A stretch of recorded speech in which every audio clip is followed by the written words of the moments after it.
এই বড় খবরটা হলো অত্যন্ত গুরুত্বপূর্ণ। এই আশঙ্কায় ভয়ে ঠিক 2020 সালে বাজওয়া তৎকালীন পাক সেনাপ্রধান তিনি বলেছিলেন ইমরান খানের কাছে যে অভিনন্দন বর্তমানকে না ছাড়লে ঠিক রাত 9টায় ইন্ডিয়ান এয়ারফোর্স এয়ার স্ট্রাইক করবে। তিনি ভয় পেয়ে বলেছিলেন যে আমাকে ঘুমের ওষুধ খাইয়ে দিন বা হসপিটালে ভর্তি করে দিন। তো বাজওয়ার সেদিনকে পা কেঁপে গেছিল। ঠিক তেমনিভাবে পাক প্রধানমন্ত্রী শেহবাজ শরীফ তিনি দুদিন আগে ডায়লগ দিয়েছিলেন। আজকের দিনে আজকের ছবি যেটা আসছে যে পাক যিনি প্রধানমন্ত্রী শেহবাজ শরীফ তিনি মারাত্মকভাবে অসুস্থ হয়ে পড়েছেন। এবং সেই ডকুমেন্ট আমরা প্রথম সিএনএ স্ক্রিনে দেখাচ্ছি। পাকিস্তান অর্থাৎ প্রধানমন্ত্রীর যে দপ্তর পিএমও পাকিস্তানের যে প্রধানমন্ত্রী নিজস্ব দপ্তরের যে গোপন যে কনফিডেন্সিয়াল নোট লেটার সিএনএ স্ক্রিনে দর্শকদের জন্য আমরা অথেন্টিক্যালি খবর দেখাই, প্রত্যেকটা ইঞ্চিতে ইঞ্চিতে খবর সঠিক খবর দেখাই যে নির্দিষ্টভাবে পাক প্রধানমন্ত্রী তিনি অসুস্থ হয়ে পড়েছেন, তাকে রাওয়ালপিন্ডির সেনা হসপিটালে নিয়ে যাওয়া হয়েছে। আমি একটু বলে দেবো দর্শকদের স্বার্থে কি লেখা হচ্ছে সেখানে।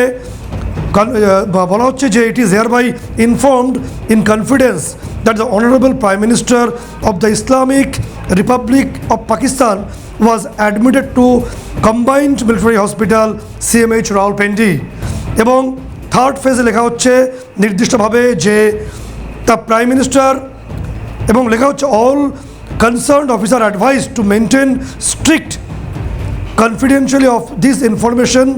No disclosure to media or public forum is permitted unless officially authorized by the Prime Minister Office Media Wing of the Ministry of Information and Broadcasting. পরিষ্কারভাবে বলা হচ্ছে যে নির্দিষ্টভাবে এই চিঠির কোনোভাবে যেন সামনে না আসে। পাক প্রধানমন্ত্রী 27 এপ্রিল রাতে শেহবাজ শরীফ বড় বড় ডায়লগ দিয়েছিলেন। তিনি বুকে চাপ ব্যথা অনুভব করেন। কিসের আতঙ্ক? যে ইন্ডিয়ান এয়ার স্ট্রাইক হবে বা ইন্ডিয়া ভারত সমুদ্র দক্ষিণ দিক থেকে পাকিস্তানে প্রত্যাঘাত করবে, যে আশঙ্কায় থাক তিনি অসুস্থ হয়ে পড়েছেন। এবং অসুস্থ হয়ে পড়ার পর তার ব্লিডিং হয়েছে বলে আমরা জানতে পারছি। এর বেশি ডিটেলস আমাদের বলা ঠিক হবে না। এবং তাকে খুব চটজলদি যে রাওয়ালপিন্ডির সেনা হসপিটাল সেখানে ভর্তি করা হয়।